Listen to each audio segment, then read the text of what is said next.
Okay, welcome to this webinar on blockchain and quality employment for all. My name is Zainab and I am project manager at Youth Proactive. And as I said before, I am very excited to have you all with us.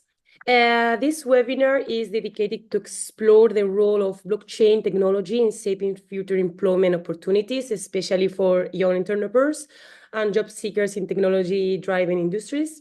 So by focusing on how blockchain can transform public governance and enhance employability, particularly in the public and private sectors, we aim to equip youth with insights into the skills, innovation, and path needed to navigate and succeed in an evolving job market. So having said that, now it's my pleasure to introduce our guest speakers. We can slide, please. Okay. Thank you. Stanislav, Stanislav, are you there with us? Hello. Sorry, Amel, we Um, don't have the traduction of France. This webinar is in English. But in any case, we are going to upload this webinar on YouTube. So we will add some subtitles, like you can have it automatically there, and you can watch it in French.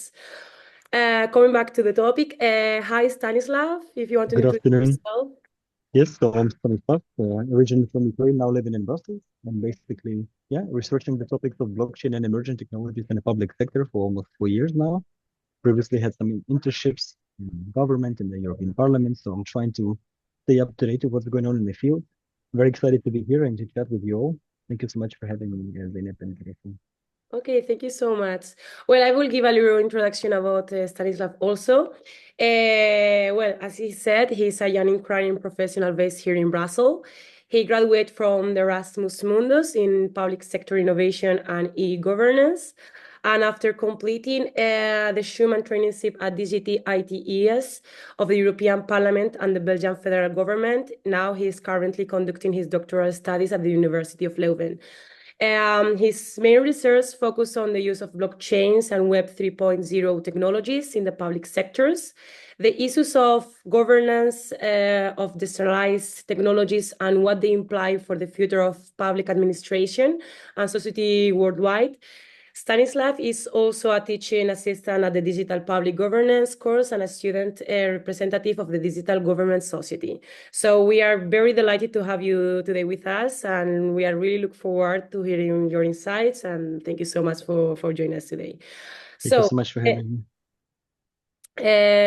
before we begin our discussion with you, I would like to remind all the participants that you are welcome to submit questions via the chat. We will address them at the end of the session. So now, Stanislav, we have organized our discussion around three main themes. So I will, okay, there. So I want to start with the first theme regarding youth and blockchain education. So Stanislav, you as a PhD researcher on blockchain governance and with experience in education youth about emerging technologies, what steps should educational institutions take to better prepare young people for the opportunities and challenges of working with blockchains in the public sectors? Thank you.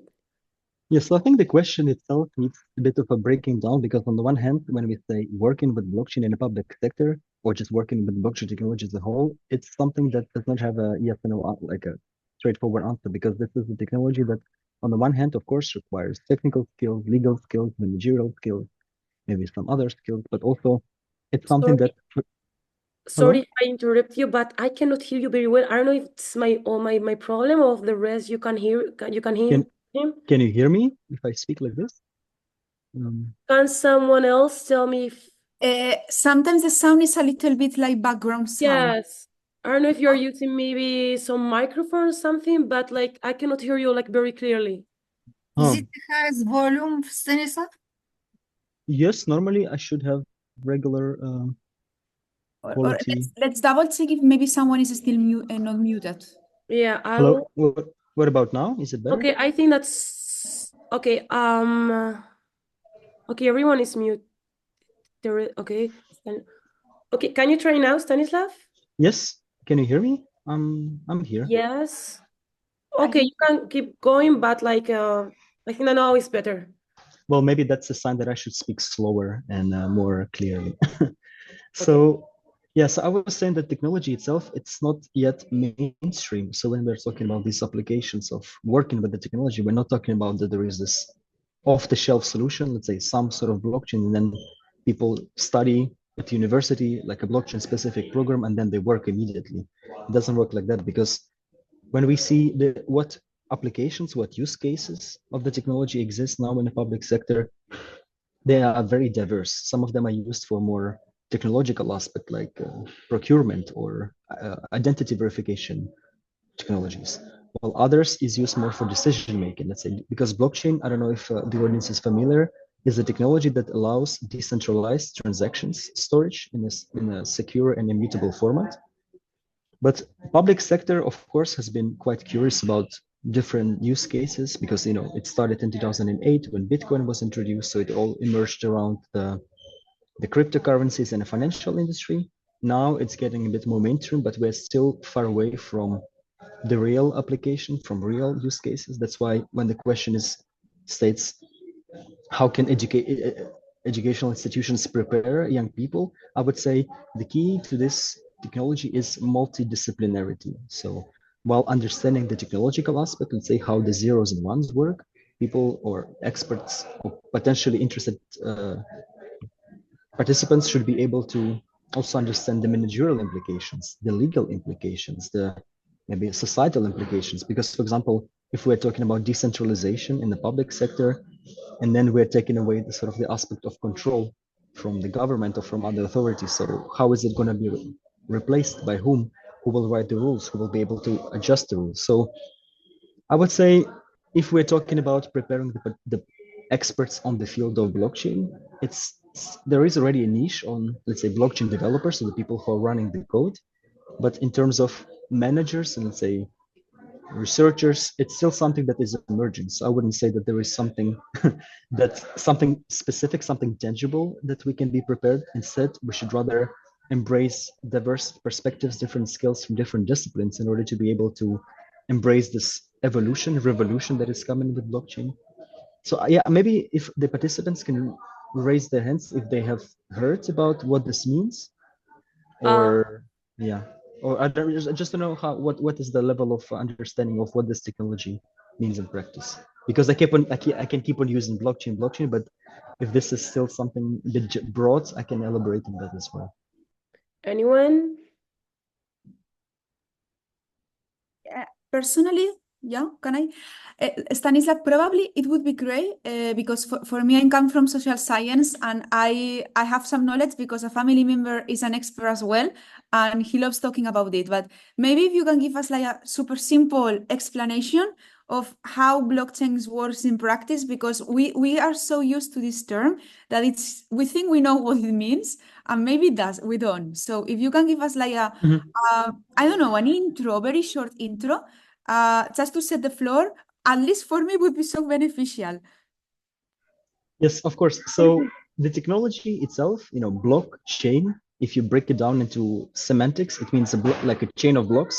So it's not, I would say, an application. It's let's say, paradigm, a technology. That's why it's called blockchain technologies of storing the data in a way that it's cryptographically linked to each other and is secure.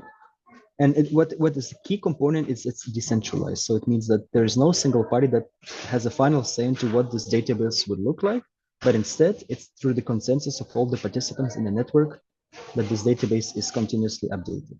While it sounds very complicated in practice, you can think of it as Google Sheets that you and your friends are trying to edit at the same time. Well, because there is a Google in between, you know that you will be able to see the changes and you can edit it multiple times and all of you will have the same access to the database. But what blockchain offers is taking out the centralized control party, because then if one day Google decides to close your database, then you have no access to it. But that works in a peer-to-peer fashion. So you, me, and other people, we, through the means of cryptography, are making sure that our changes are consistent throughout all the databases. And that's why we ensure that there is no need for a centralized authority to monitor. And why this aspect is important, because oftentimes this issue of trusting a party becomes crucial in different sectors. And that's why what this technology offers is to eliminate the need for trusting parties that we don't know by trusting and relying on the technological component. And that's really brief. But of course, if I can go into much more detail, which but I think Teresa, coming to what you said, that you're coming from social sciences. This technology is like artificial intelligence. You don't need to be able to write those machine learning artificial intelligence algorithms to be able to understand what it implies for you, for your personal life, for the broader society, etc. So I wanted to use this opportunity here to kind of give you ideas of what different use cases could be, but also what we as potential employees, workers in the field should be aware of to respond to the challenges that will arise with it. Because of course now we're in the testing area, so let's say there are some early adopters, there are some funding available for testing, but it's still far away from saying, like if you compare, for example, with mobile technology. Everybody nowadays has a smartphone, so you don't need to be a trained expert in mobile technology to work with it. So yeah. Okay. Anyone else like have some doubt about like some technical concept or something that you would like to discuss with Stanislav?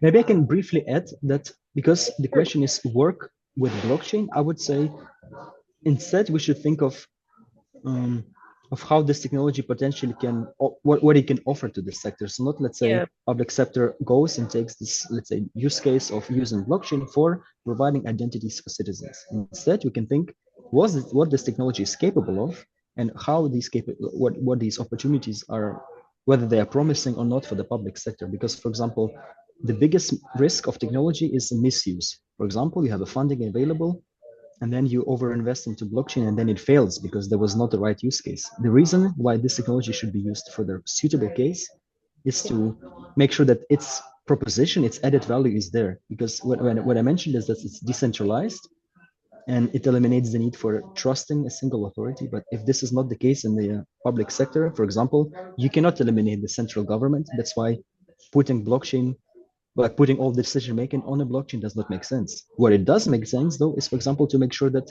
there is a very clear history of records that we see that the government, for example, if you think of a procurement, for example, in my home country, in Ukraine, there was once a procurement call that was launched.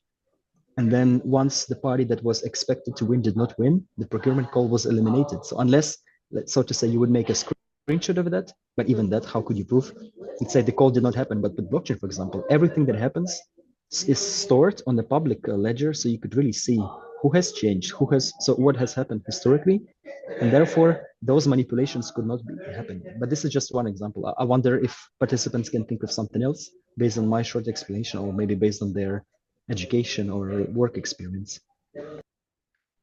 Okay, thank you so much, Stania, for this detailed explanation regarding this. At least for me, it's very new to know more about this because I don't know how it works like in every single public sector, but with the explanation that you give, like now it's like at least more clear what are you talking more about. Okay, moving to the next topic, entrepreneurship and innovation in public governance. My next question for you is like, given your research in designing blockchain-based governance models, how do you see blockchains driving innovation and entrepreneurship among youth? And what practical advice will you give to these young people looking to enter the blockchain space, particularly in the public sector? If you want, we can start first with the first question and then move to the second one. Yes, so entrepreneurship and innovation is something that, of course, especially in the European Union context, there is a lot of funding available for if you have a startup, you can submit it to get European funds. But the blockchain context, though,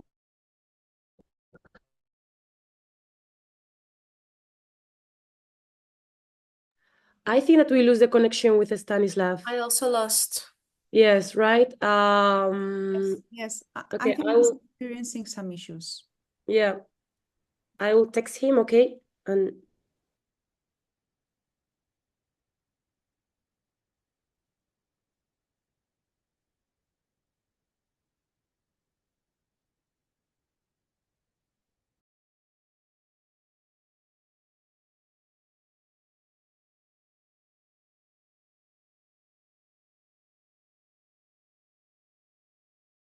I'm so sorry. I don't know what happened. Can you hear me again? okay, now.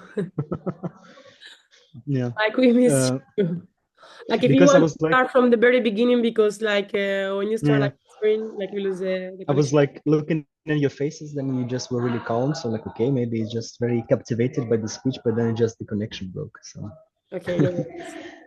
no. So what I was saying is that entering these like innovation, entrepreneurship, startup industry is very easy, regardless of your background, because nowadays, as I said, not only blockchain, but all innovation startups or young companies or even projects, they require expertise in data analytics, in management, in marketing, in technology, law, in you name it. So it's quite a diverse spectrum.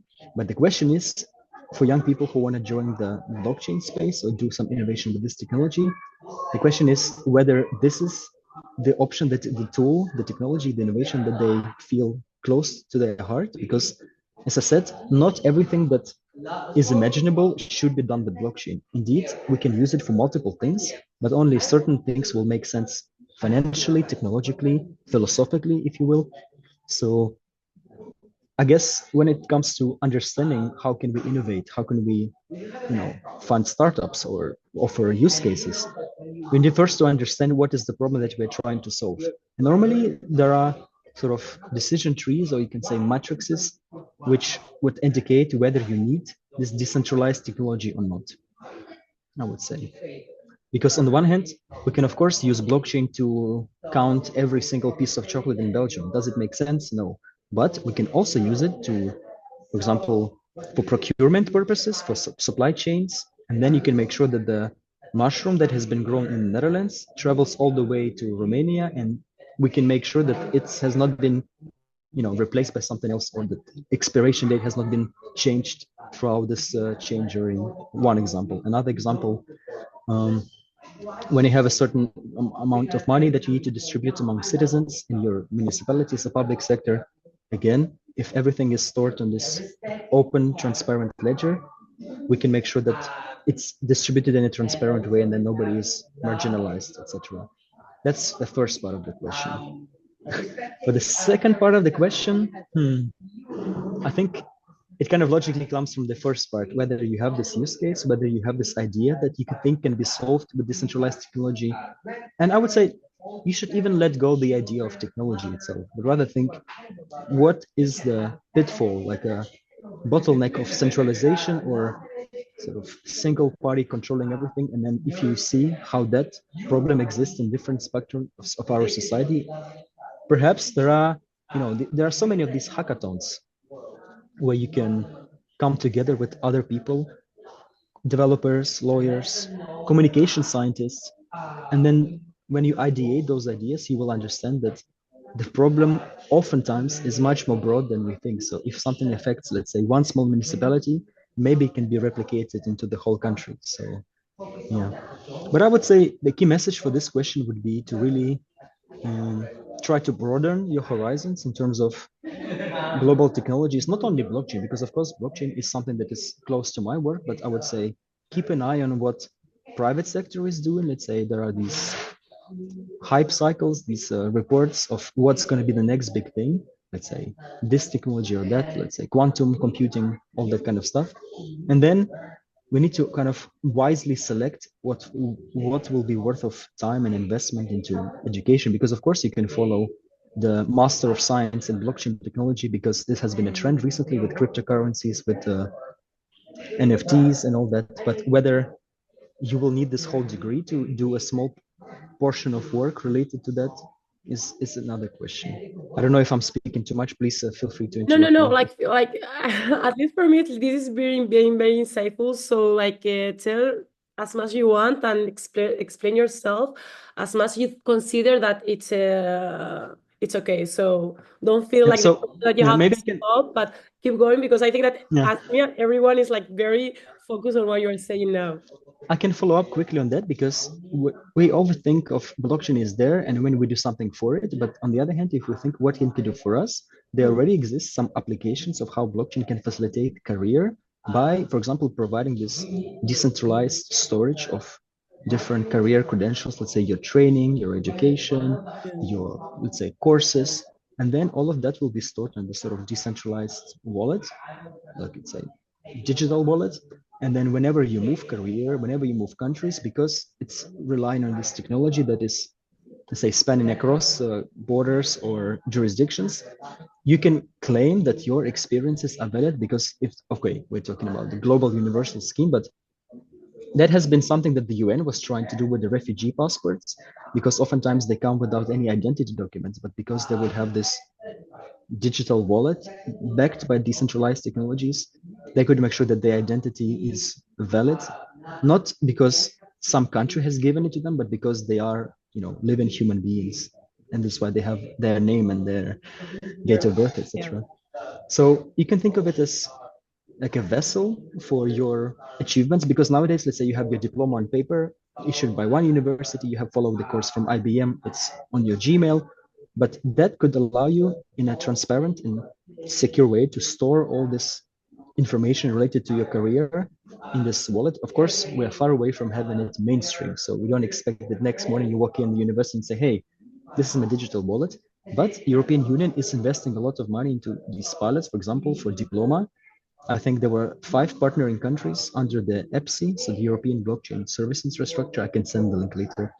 They have partnered up to make universities create these sort of educational credentials that students can use and travel between countries, and those digital credentials will be valid. So they will not have to look at your diploma and like, is this color correct? Should it, yeah.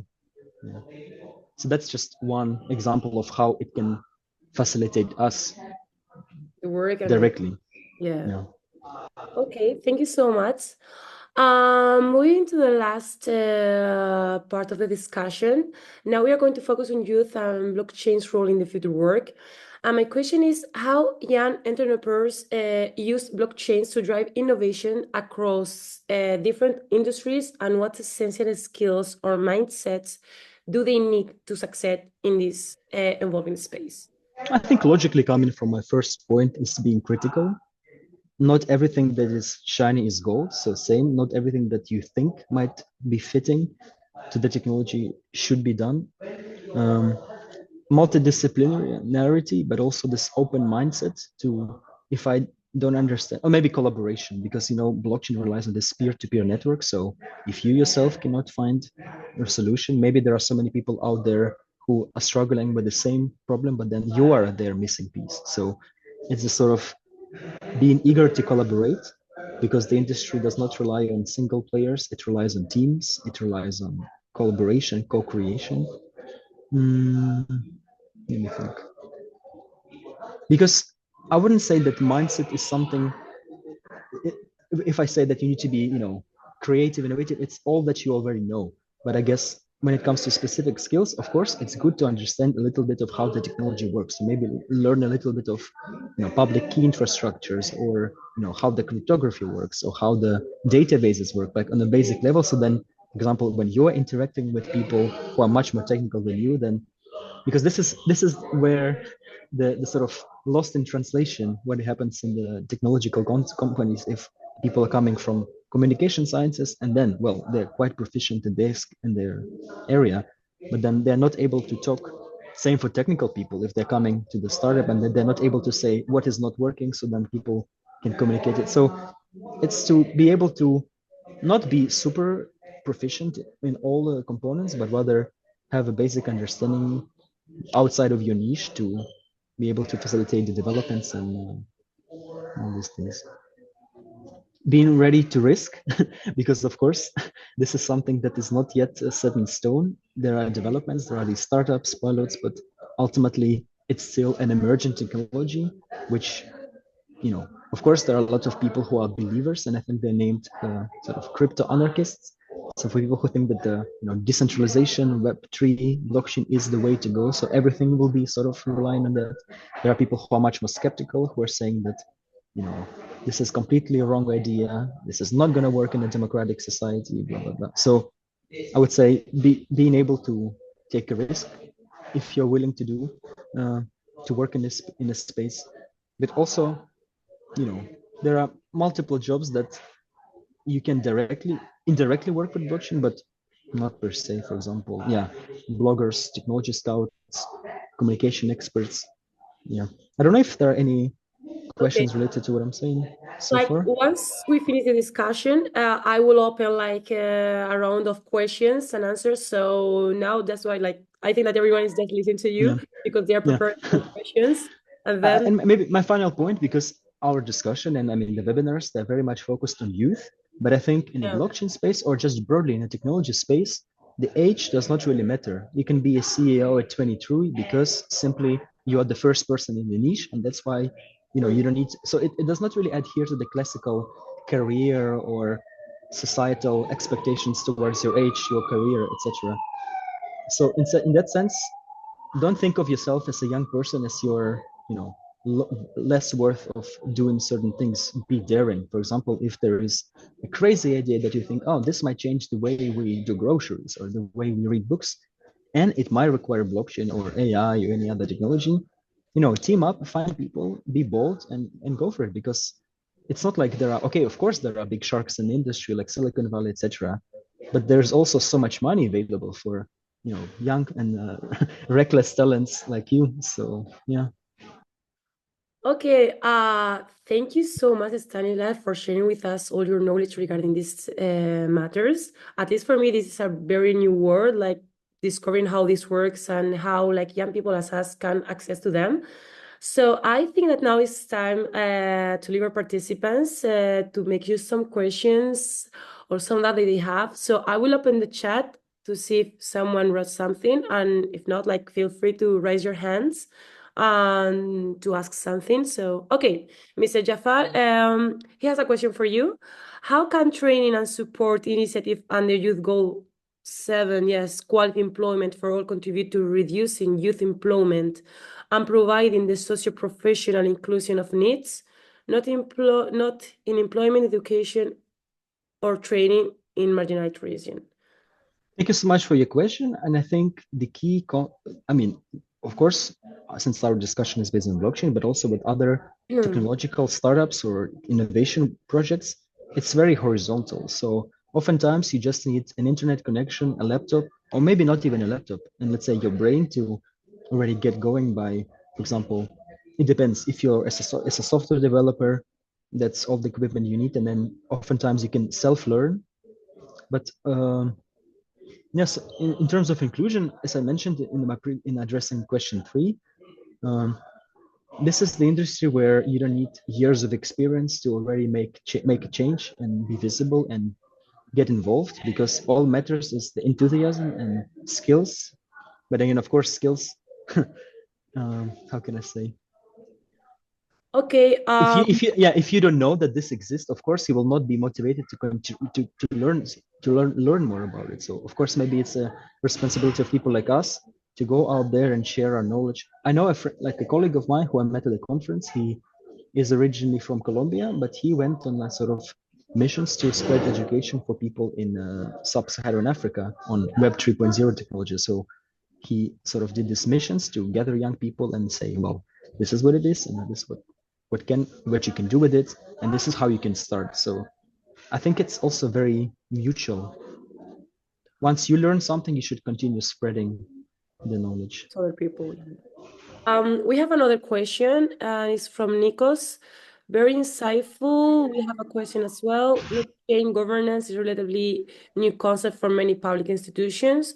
What are the main obstacles you foresee for its adoption in government agencies? Yeah. So I think the obstacle is lack of understanding, because it's something that, on the one hand, it can be treated like a new printer machine. We just put it there and then it works. But what it offers is something that could reimagine the way they operate, remove the centralist control, and oftentimes the government would be really reluctant to give that away. So I would say, yeah, resistance, lack of knowledge are these obstacles. Sometimes funding, of course. When I say funding, there are those innovation budgets from the EU, from central government, from research and development budgets. But oftentimes, when you have a budget, you still need people in-house to implement those pilots, those test blockchain, let's say, for document verification or for identity management or for supply chain. But that requires, in that case, collaboration with the private sector, and governments already have those collaborations. So yeah, so it's a little bit of a mix. Yeah, but I would say what I mentioned are the main obstacles. Okay, thank you. There is another question from Anna. You say that it's multidisciplinary field. I represent the University of Transport, Bulgaria. How do you see it could be included in higher education? Can you send me some examples? Mhm. Well, you know, regardless of the education, the world we're living, so the context in which different jobs, different industries are positioned, it's still very much intersecting with technology. For example, if you're studying something related to transport, I assume in your curriculum you have courses, or at least you have a little bit of understanding how the database of train stations work, or for example, uh, how do we build up the infrastructure. So of course it cannot be the main course, but it can certainly provide different aspects into integrating technology into different industries like healthcare. You would think, well, they're just doctors, they just need to be able to give surgeries, but in fact so much of data coming from healthcare is used to train artificial intelligence to be employed for other sorts of technology. So I would say the key is to think broader into how can technology help me in my work based on what technology can offer. Yeah, but ultimately, that very much depends. So I cannot give you, let's say, a curriculum and how it can be included in the higher education. But I would say that aspect of including the awareness of what technologies are out there and what you can do with it. I would say that would be my answer to that question. Okay. Anna, do you have any other question or like everything is clear with Yeah, I see the question. So the question is about um, yeah. Here. overcoming the challenge of youth engagement because Hmm. of traditional educational systems, etc., lack of Like resources.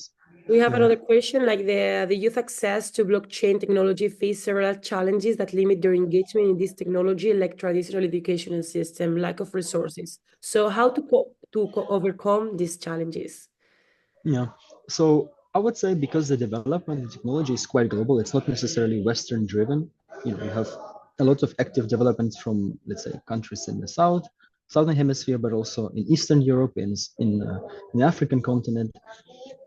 What I personally think could be a solution is those sort of mentoring programs where, say, you have been working in the field and then you feel like you have finally reached the point that you can share your knowledge with others, and then you would reach out through LinkedIn, through other social media, to people who are potentially interested or who don't even know, but let's say would be willing to learn. Of course, it might sound like a blah blah, but on the one hand, on the other hand, these are the examples that I have witnessed through my life, that I've seen people, or I myself sometimes was sharing what I knew to people simply when who I met on the street, and they're like, this is interesting, I will have a look.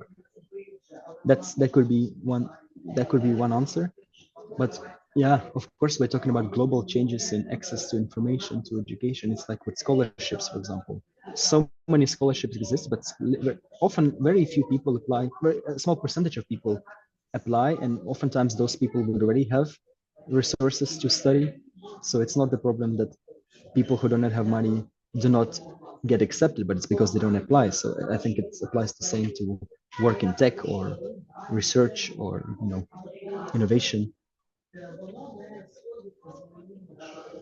Okay, thank you so much. I don't know if anyone else has any other question. Yes, I have one question.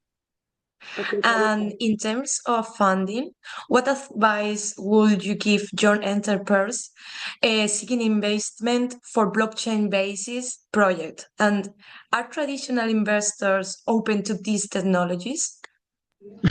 Well, of course, everything that I'm going to say is not the financial advice, so take it with a grain of salt. But it's a good practice to monitor, in the long term, what is happening in those, you know, cryptocurrencies, or let's say startups that are working on blockchain technology. Of course, everything is based on speculation. We all remember the stories, and there was one cryptocurrency called Dogecoin, and because of Reddit, it got super hyped. So the value of it grew tremendously. People put so much money, and then it died because, well, the hype was over. So these are not really sustainable investments. But instead, if let's say there is a blockchain-based company that is developing sustainable energy solutions or procurement chains, that could be. But I don't have the investment or finance portfolio, even though I try to stay interdisciplinary. This is not something, yeah, that I can give you an advice, but rather, yeah, look into not only what technology is behind, but also what mission, what message the companies have. Because of course, you can invest into cryptocurrencies in the long term if you believe that they might bring you financial value. But well, when do I think the technologies will be very Yeah. popular? This is a difficult question because all the technologies, they sort of follow this sort of a cycle of reaching the hype and then reaching the plateau. I think blockchain has passed the hype peak. So it's slowly getting to the point where it will be fully operational. So there's a use case, there is application, not like blockchain for this, blockchain for that. AI is, I think, experiencing something similar, but it's much higher because we see it for so many different applications. When? Difficult to say. I mean, I could imagine 5, 10 years it will take for us to truly see what is behind these technologies. So then, when you hear blockchain, even my grandma, for example, would understand, yeah, it's to eliminate the risk of fraud, or to eliminate the centralized control, or to prevent misuse of data. Yeah, that would be my answer. Okay, I don't know if anyone else wants to. Yes. Oh, yes, go ahead. Hello, Stanislav. Thank you so much for your explanation. I know you touched briefly on this, but I would like to ask you if you can go a little bit more into detail about the public sphere sectors that will be more affected by blockchain technology in the near future. Well, I think when we started using, when the blockchain was only beginning to emerge in the public sector, it was very much like small municipalities using it for some small niche tasks that probably would be even possible to do without blockchain, such as some database, etc. Where I think it's going to get really popular is the cross-border interactions, or just like multi-party interactions. For example, sharing data between different countries. Yeah, and this is something that the European Union is currently working on. Thank you. Okay, Stanislav, I think Jose Ruano has a question. who? Jose, no? I don't have any question here, or No. He's No, it's right raising in the his hand. hand. okay, because I can see the. Okay, but now I have to discover where is Stanislav.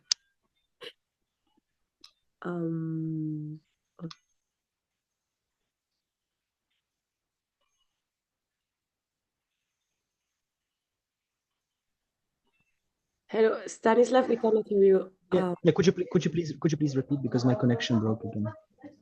Okay, no worries. We have another person who want to ask you something. Yes. Hello, Hello.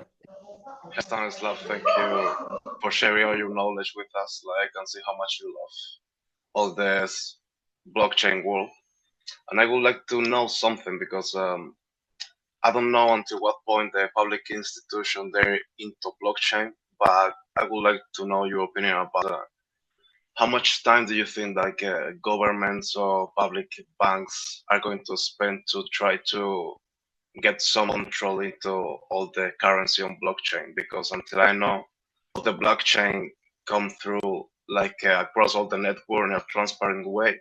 But all of us, we know anytime that government get into crypto or all of that world, because it's based on a speculation. Yeah. What do you think is gonna happen in the next 5 years, for example, with? Well, thank you so much for your question. Whenever you go to those tech conferences, all you hear, or like half of the panels, are about regulation, because it's something that, companies are looking at. What's going to be the thing? Because if we develop our company in a way and then the government says, well, you cannot do this, for example, what happened with GDPR, it affected the way companies process their data majorly. With cryptocurrencies now, for example, in the European Union, there are a lot of regulations that are, let's say, affecting blockchain-based companies. One of them is the MiCA, so regulation on also on virtual assets. Well, it's difficult for me to say because I'm pretty sure that the government will never privatize cryptocurrencies, because that will go against the philosophy of having a decentralized, bank-free finances. What I think might happen is that they might restrict the way you convert your real money into cryptocurrency, and then taxation of that is something that the countries are still exploring. There's not like a clear regulation. That's why it opens up a lot of room for fraud and money laundering, because although it's transparent, but it's not linked to your personal name. So it has your digital identity, and then, yeah, I don't know. I don't know what to tell you. I think it's really time will, it's an interesting time to be alive because you see a lot of things happen at once, but also a lot of uncertainty still in the air. So yeah, Yeah, I wish I like could tell you. Yeah. if I'm telling you this is because I remember like 4 years ago or 5 years ago, any kind of exchange that you could do in Spain, in my case, that you could do like in a free way. It like it wasn't Yeah, declared in because it was any kind still of. early in development. Okay. It's gone again. So let's say the government does not really think kids are playing with it, and then it's Okay. Anyone else want to ask something, or I will check the chat. Okay. I have a very, very quick Okay, question, go ahead. super quick, and probably this is about futurism because Stanislav, you have been talking about so many things that we already know, so many things that we don't know, that maybe our grandmas or parents will be super proficient in blockchain in the future. I still remember when I was a kid, the phones that it was like, wow, having a phone, no? What entail for some of us, maybe the youngsters, for them, you are super familiar with having a phone. And Jose was mentioning, no, now all the challenges when it comes, to the public regulations. Carmen talk about financing. We all were asking, different questions connecting, with, the interdisciplinarity of this topic, no? But I'm asking a very, futuristic question. How do you see, go for it. all of these topics, in 10 years' time? Because, especially at the European level, no, that we have now new commission 5 years ahead, no, with new strategic plans, artificial intelligence in the oven. Every day we are talking about artificial intelligence. So, but where do you see blockchains, and especially as a scholar, no, because you're in academia, and I would say that to some extent you have the privilege, no, of seeing things from the academic side, that you have the time to write the papers, It's a privilege do the and a research. curse, Teresa. So in a way, what is your future vision for all of Yeah, this? quickly respond. It's a privilege and a curse because on the one hand, we do get, let's say, more sophisticated, elaborated way of things, but also it takes so much more time to publish things, to formalize the results. So yeah, but 5-10 years time, well, on the one hand, I mean, I would say from what I hear a lot is that people say it's either gonna blow, so it's gonna become really mainstream, or it's gonna fade. And we are exactly at this breaking point because if there is not enough evidence that this technology can bring value beyond what, let's say, already is with cryptocurrencies, with, because it challenges the authorities, it challenges the current way of doing things, organizing transactions, having, government citizens relationship. And I would say it very much depends on what's going to happen in the world as well. Because, for example, if because there was the aspect of governance in blockchain systems is really critical, because once the rules are written on the code, they cannot be manipulated. So the users will rely on these conflict resolution mechanisms embedded in the system. But then if these are the codes, the rules that are written by the, say, more authoritarian regimes, they will only serve more authoritarian purposes, because technology is like clay. You can shape a lot of things out of it, but then it depends where it is located. So I would say, yeah, I mean, of course, you think that in Europe, we have this current climate, the current political environment that would suit the development of technology, etc. But you never know what's going to happen in 5-10 years because of, different things. I'm more positive. I want to say that I see that it's going to happen on a more promising side, but ultimately, yeah, time will tell. Time will tell. Thank you. Okay, I think that we are going to close here the session of questions and answers. So as we are like coming to a close, I would like to extend my deepest gratitude to our speaker Stanislav, and also for all the people that participant that joined today. Thank you so much. Yeah, Also, I'm sorry I could not answer all the questions. Also, I'm sorry I had to stay really broad, but I'm happy to continue the discussion in case people have questions on LinkedIn or email. for sure, like that's what I want to say, that I am going to share this webinar, and also in the email I will like share like your LinkedIn and also your like social media. In any case, if we can return to the first page, I am sharing also already your LinkedIn. Carmen, will you mind go to the first page? Okay, no, the second one. Yes. No, the other one. No, the other one. Yes, here. Like, if you are interested, you can find here the link elite and also his Instagram profile. So you can keep in touch with him, and if you have like more questions, something that you would like to know more about it, just feel free to contact him or even us. So thank you so much. I really hope you to have a great day, and I hope to see you in future webinars. So see you. Thank you so much. Thank you. Thank you very much. Thank you, Stanislav. Thank you. Bye. Thank Thank you you. very much. Thank you. Bye bye. See you Thank you. soon. Bye. Bye, everybody. Thank you, Mr. Chafar. Thank you. Bye. Have a good day. Bye, Anna. See you. Thank See you. you. Goodbye. Thank you, everybody. And yeah, sorry Thank you, for the connection. everybody. That was Goodbye. unexpected Thank you, for me. everybody. Thanks, Thank Stanislav. you. Really insightful. Yeah, I really love it. For Yeah. me, this word is so complex. Yes. But Yes. we can I stay in like the way touch. that you explain it, like step by step. Like, Yeah. We need one webinar on the fundamentals. yeah. Yeah. Yeah. But the good thing is that we don't need to be experts. No, it's what you said, Stanislav, that it's Hmm. just getting familiar with it, and we are using it, not to some extent. Yeah. Okay, I have to go. Thanks Yeah, to take care. everybody. Bye. Take care, Bye, all of you, everyone. all of you. They are closing. I have to run, really. Sign up. Yeah, Me voy. no? No, no, súper bien. Okay, Jose. Do you know who is Jose? Me suena este chico. Vale. Nada, nos Me voy vemos. volando. Es que, tía, van a cerrar ahora y estoy ya con datos móviles conectada al teléfono y al ordenador. Vale, perfecto, chao. Sign up. Muy bien. El problema es que este niño, el sonido. Me lo pasa muy mal porque no estaba entendiendo, entonces digo, ya No, verás no, que... no, no. A ver, yo tampoco he entendido mucho, ¿eh? Pero bueno.